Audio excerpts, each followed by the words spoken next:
Voilà, alors toujours sur Époque Auto 2025. Alors là, je suis sur le stand Gnome Rhône. Et écoutez, cher président, je vous laisse la parole. Donc je suis le président, je m'appelle Jean-Claude Conchard.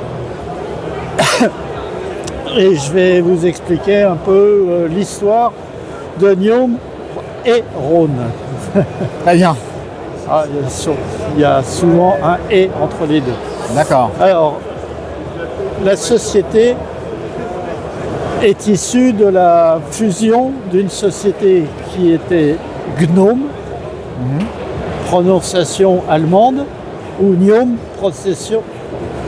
prononciation française. D'accord. Donc la société Gnome ou Gnome a été initiée par Louis Seguin, qui était le petit-fils de Marc Seguin, qui était un très grand ingénieur qui a initié les chemins de fer en France. Donc c'était l'inventeur de la chaudière tubulaire, voilà. Et qui était lui-même affilié à la famille Montgolfier. Ah oui. Okay. Donc ça remonte à 1700, 1800 quelque chose. Exactement, ouais, voilà. Tout à fait. Bon. Donc il était, je pense, ingénieur centralien. Oui. Et en 1900, donc il avait commencé par prendre la licence d'un moteur stationnaire Gnome, c'est pour ça, donc allemand. Et il a remonté une deuxième société, Gnome, dédiée uniquement au moteur, à l'industrie naissante de l'aéronautique. Très bien. Et à l'époque, les moteurs, les avions en 1905 décollaient tout juste. Ouais. Clément Ader en 1897-18 a fait un vol de 8 mètres avec l'éole, avec un moteur à vapeur. Ouais. Et donc à cette époque-là, pourquoi les avions avaient du mal à voler? Parce que les moteurs étaient très lourds. Du fait que pour les faire tourner, il fallait un volant énorme qui prenait du poids. Et lui, il s'est dit, sur ces moteurs, il y a de la masse quelque part qui ne sert à rien. On met un volant et le moteur, il faut faire les cylindres, les pistons, le bielle, tout ça, ça pèse aussi. Ouais. Et il s'est dit, pourquoi ne pas se servir de la structure du moteur pour remplacer le volant. Okay. Et il a conçu le moteur rotatif. D'accord.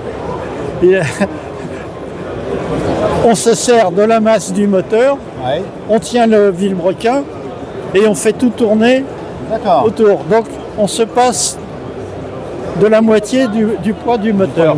Effectivement. Donc il a conçu le premier moteur rotatif en étoile, donc à 5 cylindres, en 1905. Il a été un peu long à le mettre au point. Et ce moteur, alors n'a pas volé sur le moteur sur l'avion de Blériot en 1909 pour traverser la Manche. Blériot avait un 3 cylindres Anzani qui faisait à peine 20 chevaux, donc c'était limite. Mais bon, il a réussi. Et en 1909, il y avait un constructeur, Henri Fabre, qui s'est dit tiens, je vais faire un hydravion. Donc il a fait un hydravion pendant 2 ans ou 3 ans dans son garage et il n'avait pas de moteur.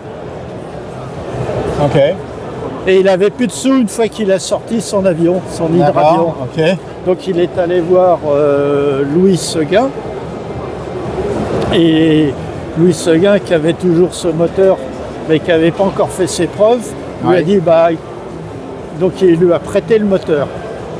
Henri Fabre, il monte le moteur sur son avion, sur son hydravion.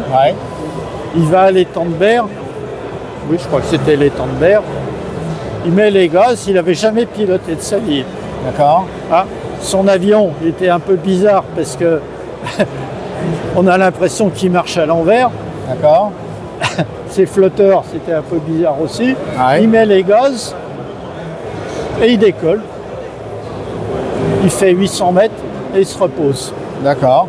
Et là, le moteur avait fait ses preuves et à ce moment-là, le moteur NIOM est devenu très célèbre et beaucoup des constructeurs à l'époque, il y en avait qui essayaient de faire voler leurs engins, ont adopté le moteur rotatif NIOM. D'accord. Donc ça jusqu'en 1914 à la déclaration de guerre. D'accord. Et à côté de ça, il y avait un autre ingénieur, mais lui il devait être plutôt arts et métiers, qui a conçu des moteurs rotatifs identiques, à peu près identiques, mais plus mécaniques. D'accord. Et donc arrive la guerre. Et en 1914, donc le gouvernement français se trouve avec deux constructeurs majeurs de moteurs d'avion, il y en avait d'autres.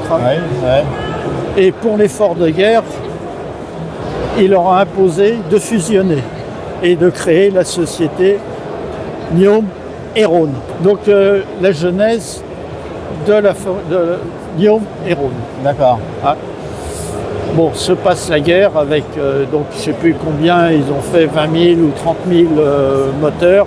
Ils avaient des licences aussi en Allemagne, donc il y avait des avions, il y en avait en Angleterre, il y en avait en Italie, il y en avait, enfin bon, c'était une très grosse entreprise. À la fin de la guerre, il y avait du monde dans les usines, mais il n'y avait plus de commandes du gouvernement. Oui, forcément. Forcément. Donc il faut se recycler. Malheureusement, Louis Seguin et Louis Verdet, voilà, c'est son nom, le deuxième. Le premier, il est mort de la grippe espagnole, et le deuxième, je ne sais pas, mais en 1919, plus de dirigeants. Plus de dirigeants. D'accord. Et arrive donc un as de la seconde guerre, enfin de la première guerre mondiale, qui était donc le fils Lazare de la banque Lazare. Ah oui, d'accord. Et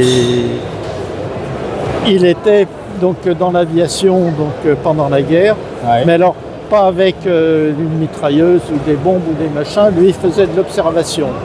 Ok. Il a été, je ne sais plus, 2 ou 3 fois descendu. Il s'en est sorti à chaque fois et à chaque fois il est remonté dans son avion, donc il avait l'aura d'un pilote comme ça. Et c'était un financier redoutable qui avait le don de remonter les entreprises. Donc il s'est lancé donc, pour sauver la société dans des machines à coudre. D'accord.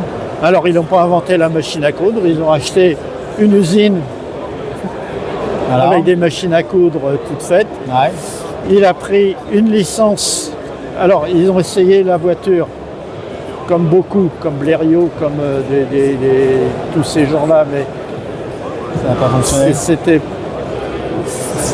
Donc il a pris une licence d'une moto existante, une ABC anglaise, construite par la société Sopwith, qui était une société de construction d'avions pendant la guerre.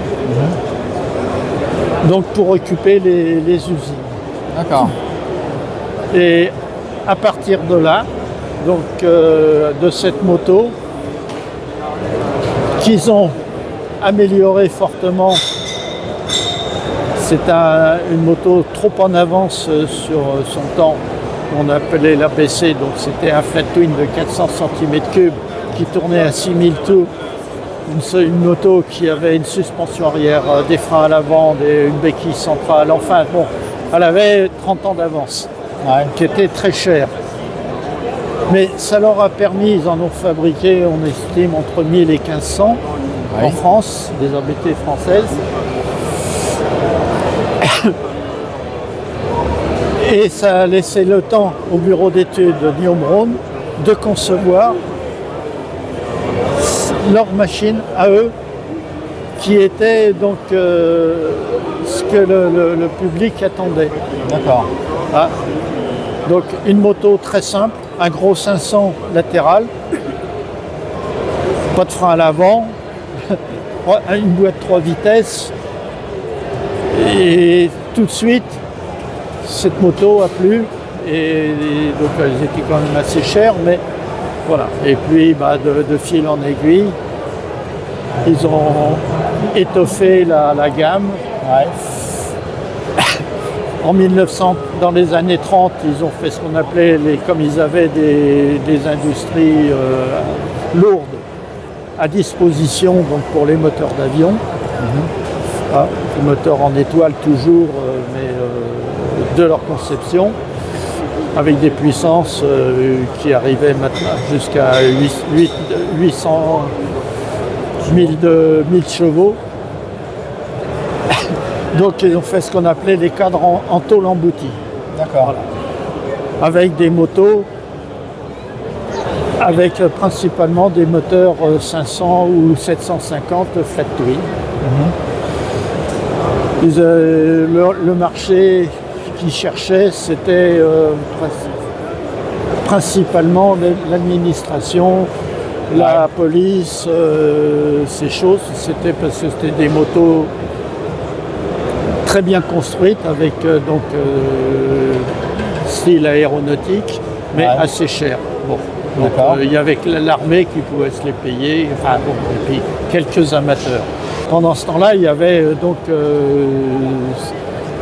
la motocyclette, c'était une toute petite partie de la société Guillaume-Rhône, la grosse partie étant l'aéronautique, les moteurs d'avion. D'accord. Et ils ont intégré donc Hispano-Suiza, Lorraine, enfin bon. Arrive la guerre, la Seconde Guerre mondiale. Alors c'était Paul-Louis Weller, le patron. Paul-Louis Weller donc avait peut-être des antécédents juifs. C'était vraiment très mal vu à cette époque-là.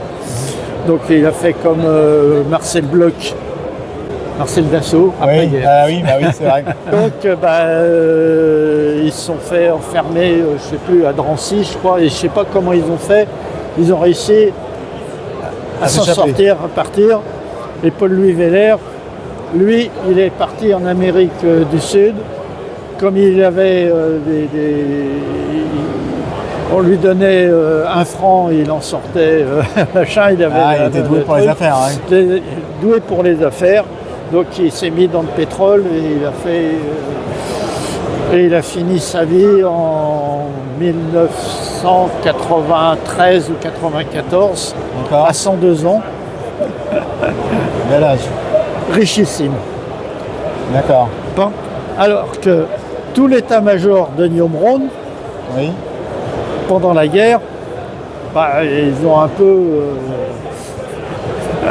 D'accord. On va dire collaborer activement, puisqu'ils ont fait les moteurs BM et les motos militaires, donc des grosses 800 cm3 avec le Sicar Guillaume-Rhône, avec la roue du Sicar motrice. D'accord, je savais pas. Plaisait tellement aux Allemands que c'est la Wehrmacht qui achetait les... Ah oui, d'accord. Et ça pour partir sur le front russe, parce que ils les préféraient à leur moto BMW ou Zundap, qui était moins adaptée que cette moto pour rouler en conditions difficiles, dans les champs, dans les choses comme ça. D'accord. Et donc arrivé en 1945, bon, les Alliés sont arrivés, De Gaulle machin, il a dit bon maintenant, fini vos conneries. Ah, vous appelez Plinium Ronde, vous appelez Société nationale d'études et de construction de moteurs d'avion. Voilà, Snecma. Et vous êtes Snecma, vous êtes nationalisé, comme Renault. Oui, c'est Voilà. ça. Ouais. Et après-guerre, il y avait donc... c'était juste après-guerre, l'industrie française était un peu à plat. Les matières premières manquaient, il fallait des tickets, il fallait des choses. Donc la motocyclette de grosse cylindrée, ils ont arrêté. Terreau a continué, mais c'est l'un des rares en France. Ouais. Et donc ils ont fait des petites cylindrées 125, 100 d'abord pendant la guerre et puis 125. Jusque dans les années 60. Voilà. Et en 1960, l'industrie de moto en France était exsangue. Ouais. Voilà. Donc ils ont arrêté. Une partie de la production est partie à côté chez Folis, qui a un peu continué avec donc des moteurs NIO, mais puis après des moteurs Hydral. Voilà. D'accord. Donc le moto c'est fini pour NIO Méron en 1960 et sous le sigle Snecma. Et puis dans les années 2000, la société grossissant, donc ça s'est appelé Safran. Oui, voilà. Exactement, tout à fait. Voilà. Alors vous, l'Amical... Alors l'Amical a été conçu donc, dans les années 80 par un groupe d'enthousiasme de Snecma qui ont monté cette association, l'Amicale des motos NIO Méron. D'accord. Et donc qui était sous l'égide de l'usine de Corbeil de Snecma. D'accord. Bon, moi j'ai travaillé donc dans le groupe Snecma à Vernon pour m'occuper des moteurs fusées. Ah ok. Voilà. Wow. Avec là je suis retraité depuis 15 ans. D'accord. Donc une partie de mon activité se passe au musée. Donc voilà, le musée aéronautique et spatial. On va le montrer. Voilà. Et donc ça, vous en occupez aussi, c'est ça? Je fais le guide,